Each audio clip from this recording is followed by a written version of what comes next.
Hello, Professor.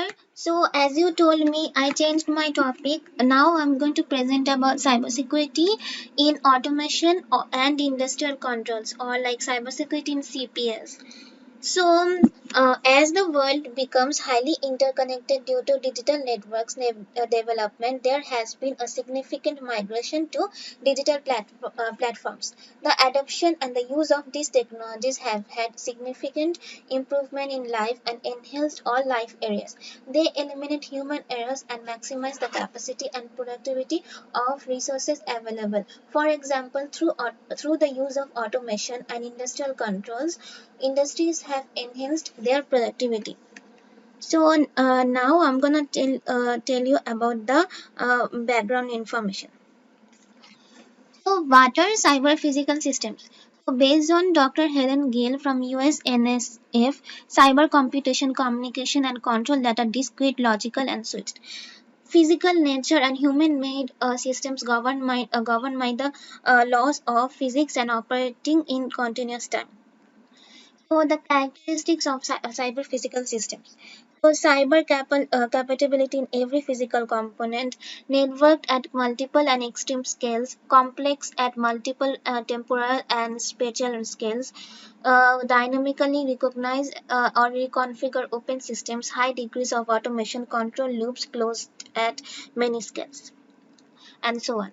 So why CPS? Why do we choose CPS? CPS allows us to add capabilities to physical systems by merging computing and communication with physical process. CPS brings many benefits such as safer and more efficient systems.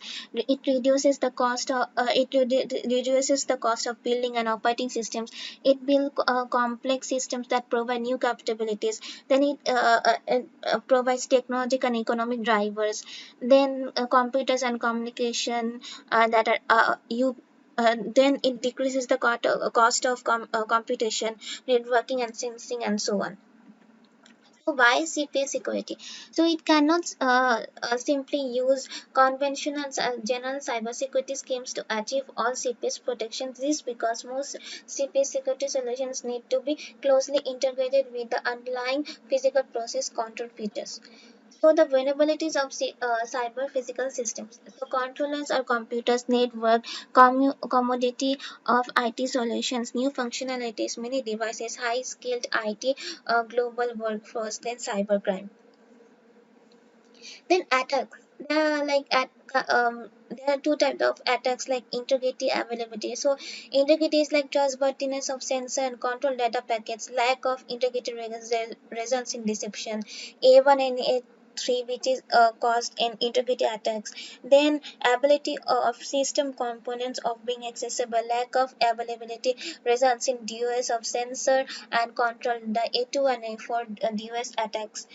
Then some attacks remain undetected. For example, attacker, like when we try to hack a system, we always randomize ourselves with the Tor browser, then hiding our IP. We randomize our IP and so on. So it's very hard to find the hacker.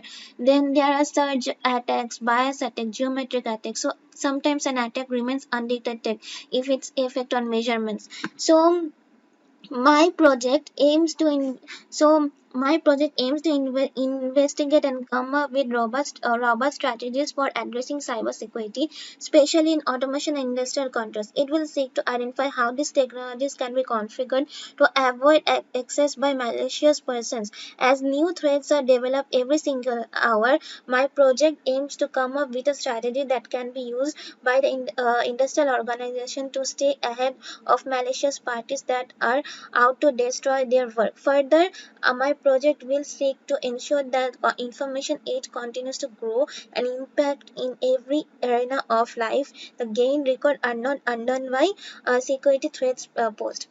So that's all about my presentation. And in summary, my project will research and provide practical ways that